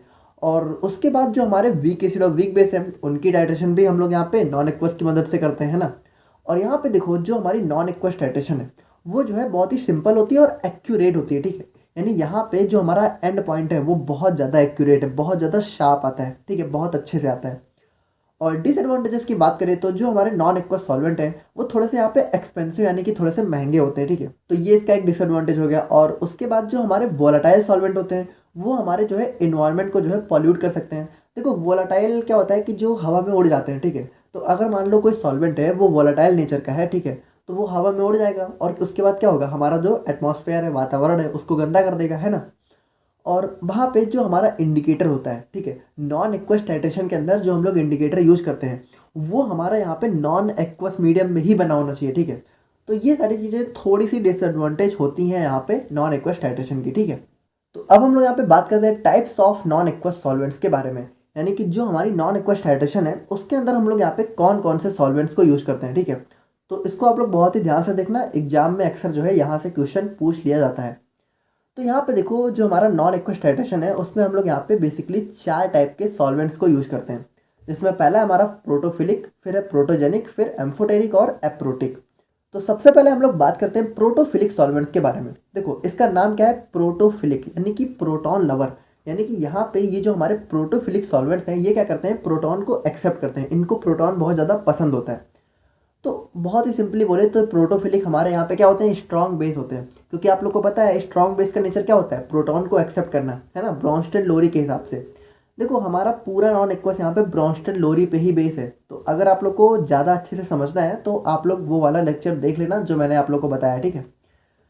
अब यहाँ पे देखो, इसको जो प्रोटोफिलिक सॉल्वेंट्स है इसको हम लोग क्या करते हैं, एसिडिक एनालाइट्स को डिजॉल्व करने के लिए यूज करते हैं, है ना, क्योंकि जो हमारा वीक एसिड है उसी के अगेंस्ट में तो हम लोग यहाँ पे बेस को यूज करते हैं, हमारे बेसिक सॉल्वेंट्स को। तो हमारा जो प्रोटोफिलिक है वो यहाँ पे क्या होता है, बेसिक नेचर का होता है। तो इसको हम लोग क्या करते हैं, अब हमारे जो वीक एसिड्स होते हैं, ठीक है, उसको यहाँ पे डिजॉल्व करने के लिए यूज करते हैं। और उसके बाद बात करें तो इनके अंदर जो है प्रोटॉन के लिए बहुत ही हाई एफिनिटी होती है। एफिनिटी का मतलब आप थोड़ा सा कह सकते हो कि लगाव, ठीक है। अब एग्जांपल्स की बात करें तो इसके अंदर हमें जो है पायरिडीन और अमीन देखने को मिल जाते हैं। और वहीं बात करें हम लोग यहाँ पे प्रोटोजेनिक सॉल्वेंट्स के बारे में, तो जैसा इसका नाम है प्रोटोजेनिक, यानी कि प्रोटॉन जनरेटर, यानी कि ये क्या करता है, प्रोटॉन को डोनेट करता है। तो प्रोटॉन डोनेट कौन करता है, एसिड, यानी कि प्रोटोजेनिक सॉल्वेंट्स हमारे क्या होते हैं, स्ट्रॉन्ग एसिड, ठीक है। और इसको हम लोग क्या करते हैं, बेसिक एनालाइट्स को डिजॉल्व करने के लिए यूज करते हैं ना, वीक बेस को, ठीक है। और उसके बाद इसके अंदर जो है हमें जो है एक अच्छा खासा डाई इलेक्ट्रिक कॉन्स्टेंट देखने को मिलता है। अब देखो हम लोग यहाँ पे इसको डीप में नहीं जाएंगे, ठीक है, आप लोग बस इसको याद कर लेना। और एग्जांपल्स की बात करें तो इसके अंदर हमें जो है ग्लासियल एसिटिक एसिड और फॉर्मिक एसिड देखने को मिलता है। और एम्फोप्रोटिक सॉल्वेंट की बात करें तो यहाँ पे देखो, ये हमारा एक बहुत ही इंपॉर्टेंट टाइप का सॉल्वेंट होता है, क्योंकि ये यहाँ पे जो है प्रोटोजेनिक और प्रोटोफिलिक इन दोनों का काम करता है। यानी सिंपली बात करें तो ये यहाँ पे एसिड की तरह भी बिहेव करता है और बेस की तरह भी बिहेव करता है। यानी इसको हम लोग यहाँ पे स्ट्रॉन्ग एसिड की तरह भी यूज़ कर सकते हैं, स्ट्रॉन्ग बेस की तरह भी यूज़ कर सकते हैं। तो यहाँ पे ये जो है हमारा जो प्रोटॉन, यानी कि प्रोटॉन क्या होता है H+ है ना, तो उसको यहाँ पे एक्सेप्ट भी कर सकता है, डोनेट भी कर सकता है। अब इसकी एग्जाम्पल्स की बात करें तो यहाँ पे जो है अल्कोहल्स, मेथनॉल और एथनॉल हमें देखने को मिल जाते हैं। और बात करें हम लोग यहाँ पे एप्रोटिक सॉल्वेंट्स के बारे में, तो ये यहाँ पे क्या होते हैं, केमिकली इनर्ट होते हैं, ठीक है। ये ना तो एसिडिक होते हैं ना तो बेसिक होते हैं, ठीक है। ना तो ये प्रोटॉन को एक्सेप्ट करेंगे ना तो डोनेट करेंगे। देखो इनका काम यहाँ पे थोड़ा सा कैटालिस्ट की तरह होता है। कैटालिस्ट क्या होता है, वो हमारे रिएक्शन को फास्ट या फिर स्लो करते हैं, ठीक है। तो इसका काम यहाँ पे जो है हम लोग इस तरह करते हैं। अब इसका जो है डाइलेक्ट्रिक कांस्टेंट भी बहुत ज़्यादा लो होता है। और इसके एग्जांपल की बात करें तो हमें जो है बेंजीन और क्लोरोफॉर्म वगैरह देखने को मिल जाते हैं। और उसके बाद जैसा कि हमें पता है कि जो हमारा नॉन एक्वस टाइट्रेशन है वो पूरा का पूरा किस पे बेस है, ब्राउनस्टेड-लोरी थ्योरी पे। अब यहाँ पे हम लोग बात करें most commonly use non aqueous solvents के बारे में, तो हमें यहाँ पे जो है ग्लेशियल एसिटिक एसिड, ठीक है, और एसीटोनाइट्राइल अल्कोहल डाइऑक्सिन और डाइमेथाइल फॉर्मामिड, तो ये सारे कुछ ऐसे सॉल्वेंट्स होते हैं जिसको हम लोग यहाँ पे नॉन एक्वस टाइट्रेशन में बहुत ज़्यादा यूज करते हैं। तो अब हम लोग यहाँ पे अपने एक नए टॉपिक के बारे में बात करते हैं जो कि हमारा लेवलिंग इफेक्ट। अब देखो कहने को तो नया है, ठीक है, क्योंकि आप लोगों ने नाम नहीं सुन रखा है। बाकी जो मैंने अभी तक आप लोग को बताया है बिल्कुल वही चीज़ है। देखो लेवलिंग इफेक्ट का मतलब क्या होता है, ये हमारा बेसिकली होता है effect of solvents on the properties of acid and base, ठीक है। यानी कि जो हमारा एसिड और बेस है उसको हम लोग यहाँ पे जिस सॉल्वेंट में डिजॉल्व कर रहे हैं, ठीक है, भले वो वाटर हो भले वो नॉन एक्वस हो, ठीक है, तो वो जो सॉल्वेंट है वो एसिड और बेस पे अपना कैसा इफेक्ट डाल रहा है वही होता है हमारा लेवलिंग इफेक्ट, ठीक है। यानी देखो सिंपली बात करें तो जो हमारा यहाँ पे एसिड और बेस है, ठीक है, उसकी अगर यहाँ पे जो है डिसोसिएशन को इंक्रीज कर रहा है हमारा सॉल्वेंट, ठीक है, तो उसको हम लोग बोलते हैं लेवलिंग इफेक्ट ऑफ सॉल्वेंट। यानी देखो हमारे जो स्ट्रॉन्ग एसिड और स्ट्रॉन्ग बेस है वो यहाँ पे जो है वाटर में कंप्लीटली डिसोसिएट हो जाते हैं। यानी वाटर जो है एसिड और बेस को जो है अच्छी तरीके से डिसोसिएट कर देता है। तो यहाँ पे जो वाटर है वो यहाँ पे एसिड और बेस पे, यहाँ पे स्ट्रॉन्ग एसिड और स्ट्रॉन्ग बेस पे अपना एक लेवलिंग इफेक्ट शो करता है, ठीक है। लेकिन वहीं पे जो हमारे वीक एसिड और वीक बेस हैं, ठीक है, वो यहाँ पे वाटर में बहुत हार्डली डिसोसिएट होते हैं, ठीक है, जल्दी तो होते नहीं है। तो इसीलिए जो वाटर है उसका यहाँ पे वीक एसिड और वीक बेस पे जो है लेवलिंग इफेक्ट देखने को नहीं मिलता है, ठीक है। स्ट्रॉन्ग एसिड और स्ट्रॉन्ग बेस पे होता है, वीक एसिड और वीक बेस में नहीं होता है। तो अगर हम लोग बात करें वीक एसिड और वीक बेस के बारे में, तो हम लोगों ने ऑलरेडी देख रखा है कि the acidity of weak acids can be enhanced in the presence of basic solvents, ठीक है। तो हम लोगों ने शुरुआती में देखा है कि जो हमारा वीक एसिड है उसकी यहाँ पे एसिडिटी, यानी कि हमारे वीक एसिड की डिसोसिएशन को अगर हम लोग बढ़ाना चाहते हैं तो उसके लिए हम लोग सॉल्वेंट कौन सा यूज़ करेंगे, स्ट्रॉन्ग बेस, है ना। तो यहाँ पे यही बताया जा रहा है कि देखो अब स्ट्रॉन्ग बेस हमारे कौन से सॉल्वेंट होते हैं, प्रोटोफिलिक, ठीक है। प्रोटोफिलिक मतलब यहाँ पे बेसिक सॉल्वेंट्स। तो यहाँ पे जो हमारे वीक एसिड है, ठीक है, वो यहाँ पे हमारे प्रोटोफिलिक सॉल्वेंट्स की प्रेजेंट में यहाँ पे स्ट्रॉन्ग एसिड की तरह बिहेव करने लगते हैं, ठीक है। अगर हम लोग यहाँ पे अपने वीक एसिड को प्रोटोफिलिक सॉल्वेंट में डिजॉल्व करें तो उसकी एसिडिटी यहाँ पे बढ़ जाती है, क्योंकि प्रोटोफिलिक सॉल्वेंट क्या करेगा, उसके H+ को खींचेगा, है ना। देखो सब चीज़ें हम लोगों ने देख रखी हैं, ठीक है, तो आप लोग यहाँ पे कंफ्यूज मत होना, सब वही चीज़ें हैं, ठीक है। हैंस प्रोटोफिलिक और basic solvent shows levelling effect on weak acid, ठीक है। तो यहाँ पे जो हमारे प्रोटोफिलिक और बेसिक सॉल्वेंट्स हैं, चूँकि वो यहाँ पे क्या करते हैं, हमारे वीक एसिड की डिसोसिएशन को बढ़ा देते हैं, इसीलिए इनका यहाँ पे हमारे वीक एसिड पे एक लेवलिंग इफेक्ट देखने को मिलता है। देखो लेवलिंग इफेक्ट को फिर मैं बता रहा हूँ, अगर बहुत सिंपली बोलें तो इसका मतलब होता है कि जो हमारा सॉल्वेंट है वो हमारे एसिड या बेस की डिसोसिएशन को कितना ज़्यादा बढ़ा रहा है। तो अगर बढ़ाएगा तो उसका लेवलिंग इफेक्ट होगा, और अगर नहीं बढ़ाएगा, कम करेगा, तो लेवलिंग इफेक्ट नहीं होगा, ठीक है, बहुत सिंपल है। और वही बात करें तो जो हमारे वीक बेस है उसकी बेसिसिटी को भी हम लोग यहाँ पे एसिडिक सॉल्वेंट के प्रेजेंस में इन्हेंस कर सकते हैं। अब एसिडिक सॉल्वेंट हमारे क्या होते हैं, प्रोटोजेनिक, है ना, प्रोटॉन जनरेटर। तो यहाँ पे वीक बेस क्या करते हैं, स्ट्रॉन्ग बेस की तरह बिहेव करते हैं in the presence of protogenic solvent. यानी अगर हम लोग प्रोटोजेनिक सॉल्वेंट में अपने वीक बेस को डिजॉल्व करें तो हमारा जो वीक बेस है वो यहाँ पे स्ट्रॉन्ग बन जाता है, ठीक है। तो यहाँ पे प्रोटोजेनिक सॉल्वेंट्स जो है हमारे वीक बेस पे क्या करते हैं, लेवलिंग इफेक्ट शो करते हैं। तो आई होप कि आप लोग को यहाँ पे लेवलिंग इफेक्ट का कंसेप्ट समझ में आ गया होगा। बाकी देखो आप लोग एक बात समझ लो, ठीक है, जो हमारा प्रोटोफिलिक सॉल्वेंट होता है, प्रोटोफिलिक, ठीक है, तो ये कुछ नहीं होता, ये हमारा बेस होता है, ठीक है, बेस बस। और जो हमारा यहाँ पे प्रोटोजेनिक सॉल्वेंट होता है, ठीक है, तो ये यहाँ पे क्या होता है, ये यहाँ पे एसिड होता है बस, ठीक है। इसका नाम यहाँ पे बस थोड़ा सा बदल गया है, बाकी कुछ नहीं है। हमारा प्रोटोफिलिक क्या है, बेस है, और प्रोटोजेनिक क्या है, एसिड है, ठीक है, बस सिंपल। तो अब हम लोग यहाँ पे बात करते हैं एसिडिमेट्री और एल्कलीमेट्री के बारे में।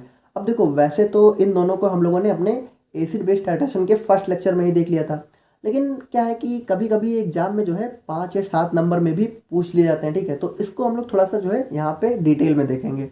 बाकी देखो क्या है ना कि कहने को तो डिटेल है, बाकी इसका कंसेप्ट बहुत ही सिंपल है, बहुत ही छोटा सा है, और उसी को यहाँ पे जो है बढ़ा चढ़ा के लिखा गया, ठीक है। क्योंकि यहाँ पे लॉन्ग में पूछ लिया जाता है तो थोड़ा सा बढ़ा के लिखना पड़ेगा।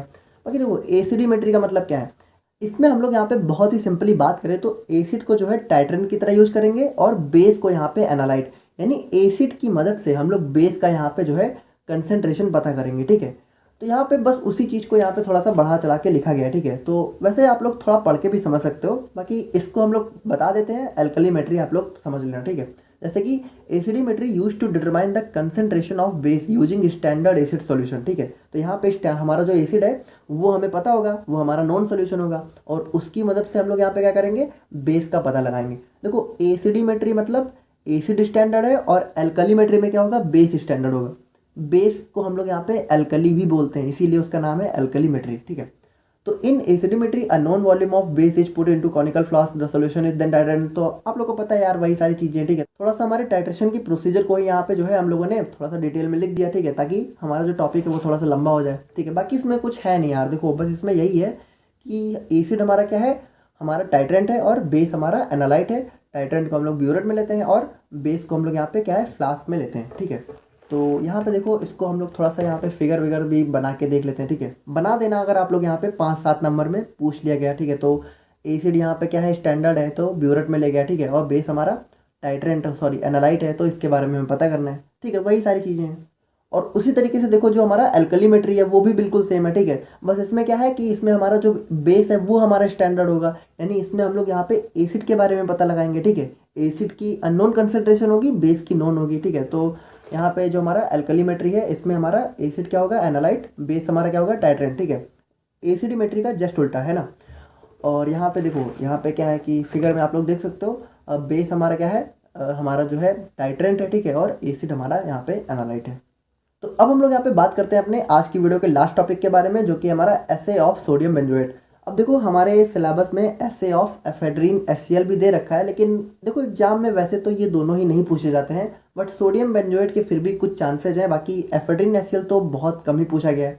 बाकी अगर आप लोग को देखना है तो उसका लिंक मैं आप लोग को डिस्क्रिप्शन में दे दूंगा, ठीक है। तो उसका भी PDF आप लोग थोड़ा सा डाउनलोड कर लेना। तो बात करें हम लोग यहाँ पे एसे ऑफ सोडियम बेंजोएट की, तो सबसे पहले आप लोग ये समझो कि एसे का मतलब क्या होता है। देखो ऐसे का मतलब होता है किसी चीज़ के बारे में पता लगाना। जैसे कि मान लो हमें यहाँ पे कोई अननोन सैंपल दिया है, ठीक है, और उसमें हमारा सोडियम बेंजोएट है। तो ऐसे ऑफ सोडियम बेंजोएट का मतलब है कि उसमें हम लोग ये पता लगाएं कि सोडियम बेंजोएट जो है कितने अमाउंट में प्रेजेंट है। यानी देखो सिंपली बात करें तो हम लोग जो है सोडियम बेंजोएट की कंसेंट्रेशन का पता लगाएंगे। यानी इसमें हम लोग क्या करेंगे, टाइट्रेशन करेंगे, ठीक है। और टाइट्रेशन किसके लिए करेंगे, सोडियम बेंजोएट के लिए। तो यहाँ पे देखो क्या होगा, आप लोग इस चीज़ को समझो, बाकी तो इसमें कुछ है नहीं। जैसे कि इसमें क्या होगा कि हम लोग जो है सोडियम बेंजोएट के कंसेंट्रेशन का पता लगाएंगे। तो सोडियम बेंजोएट को हम लोग किस में लेंगे, फ्लास्क में, यानी कि सोडियम बेंजोएट हमारा क्या है, एनालाइट, ठीक है। तो अगर ये हमारा एनालाइट है, अगर इसके बारे में हमें पता लगाना है, तो हमारे पास कोई स्टैंडर्ड सॉल्यूशन भी तो होना चाहिए, यानी हमारा हमारे पास जो है कोई टाइट्रेंट भी होना चाहिए। तो इसमें जो हमारा टाइट्रेंट है, ठीक है, वो होता है हमारा यहाँ पे ClO4, यानी कि हमारे यहाँ पे परक्लोरिक एसिड, ठीक है। HClO4 हमारा होता है परक्लोरिक एसिड। तो परक्लोरिक एसिड यहाँ पे हमारा जो है टाइट्रेंट होता है, जिसकी हेल्प से हम लोग यहाँ पे सोडियम बेंजोएट का जो है ऐसे करते हैं, एस्टिमेशन करते हैं, या फिर आप कह सकते हो कि टाइट्रेशन करते हैं। तो बस देखो यहाँ पे वही सारी चीज़ें हैं, बाकी थोड़ा सा प्रोसीजर है तो उसको हम लोग यहाँ पे देख लेते हैं। जैसे कि जो हमारा सोडियम बेंजोएट है उसका मॉलिक्यूलर फॉर्मूला होता है C7H5NaO2, ठीक है। और मॉलिक्यूलर वेट होता है इसका हमारा 144.1 ग्राम पर मोल। और स्ट्रक्चर की बात करें तो ये हमारा स्ट्रक्चर होता है। अब यहाँ पे देखो जैसे कि जब हम लोग जो है सोडियम बेंजोएट का ऐसे कर रहे हैं, तो वो सक्सेसफुल कब होगा, जब यहाँ पे जो सोडियम बेंजोएट है, ठीक है, वो यहाँ पे 99% से कम नहीं होना चाहिए और 100.5% से ज़्यादा नहीं होना चाहिए। यानी हमारा जो सैंपल है जिसका हम लोग यहाँ पे कह सकते हो कि टाइट्रेशन करेंगे, उसमें यहाँ पे सोडियम बेंजोएट का अमाउंट 99% से कम नहीं होना चाहिए और 100.5% से ज़्यादा नहीं होना चाहिए। अब प्रिंसिपल की बात करें तो यहाँ पे जो हमारा सोडियम बेंजोएट है, तो उसका प्रिंसिपल यहाँ पे बेस होता है कि जब हम लोग यहाँ पे सोडियम बेंजोएट को परक्लोरिक एसिड के साथ यहाँ पे टाइट्रेट कराते हैं, ठीक है, तो जब इन दोनों की रिएक्शन होती है। अब देखो एक चीज़ आप लोग ध्यान से देखना, यहाँ पे क्या लिखा हुआ है, C6H5COONA, ठीक है, सोडियम बेंजोएट है ना। और यहाँ पे हम लोगों ने क्या देखा, C7H5NaO2। तो देखो ये दोनों चीज़ें अलग नहीं है, ये दोनों चीज़ें सेम है, बस लिखने का तरीका अलग है। देखो यहाँ पे क्या है C7 है ना, और यहाँ पे क्या है C6।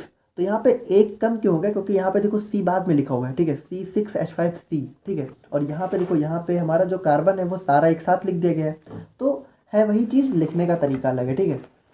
तो यहाँ पे इसका प्रिंसिपल बेस होता है कि जो हमारा सोडियम बेंजोएट है वो यहाँ पे जब परक्लोरिक एसिड के साथ जो है रिएक्ट करता है तो कन्वर्ट हो जाता है बेंजोइक एसिड में और सोडियम परक्लोरेट में, ठीक है, यानी C6H5COOH और NaClO4।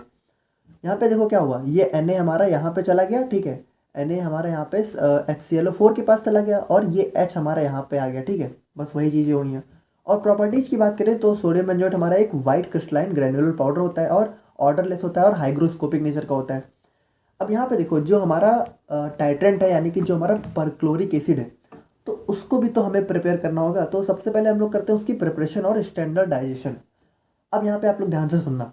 देखो वैसे तो ये क्वेश्चन 5 या 7 नंबर में ही पूछा जाता है, लेकिन अगर मान लो बहुत लॉन्ग में पूछ लेगा, ठीक है, तो आप लोग को ये चीज़ भी लिखनी पड़ेगी, ठीक है, इसका भी प्रोसीजर लिखना पड़ेगा।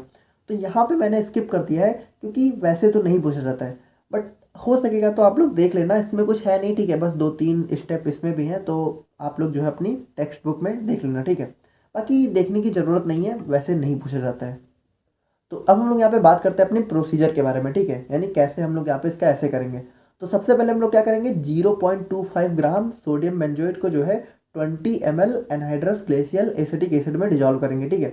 और उसके बाद मान लो अगर जो है हमारा ये जो सोडियम बेंजोएट है, अगर ये इसमें अच्छे से डिजॉल्व नहीं हो रहा है तो हम लोग इसको इफ़ नेसेसरी, यानी अगर ज़रूरत है तो हम लोग इसको जो है 50 डिग्री सेल्सियस तक गर्म भी कर सकते हैं, लेकिन गर्म करने के बाद इसको दोबारा से ठंडा भी करना होगा, है ना।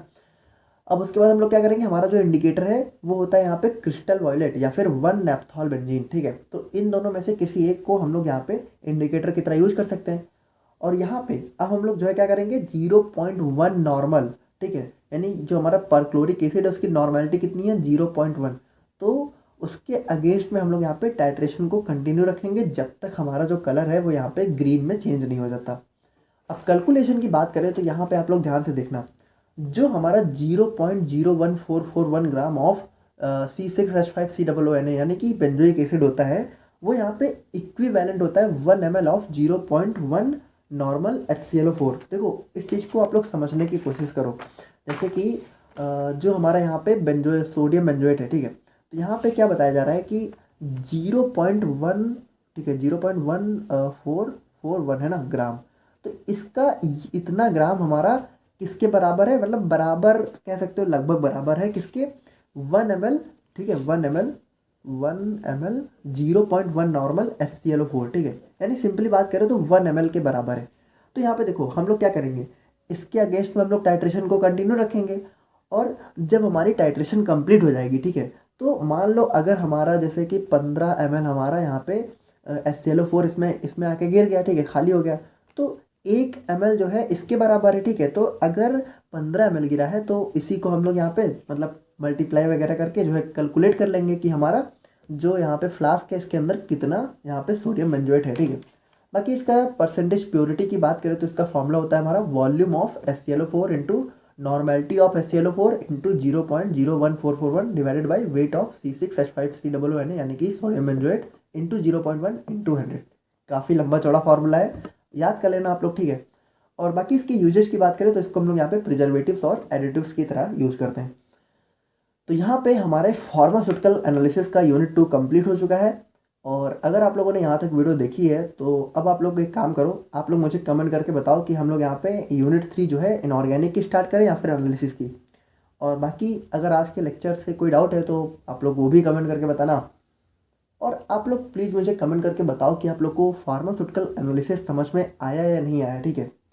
और बाकी इन सारी बातों के साथ हम लोग अपना आज का लेक्चर ख़त्म करते हैं और मिलते हैं नेक्स्ट वीडियो में। Thank you so much.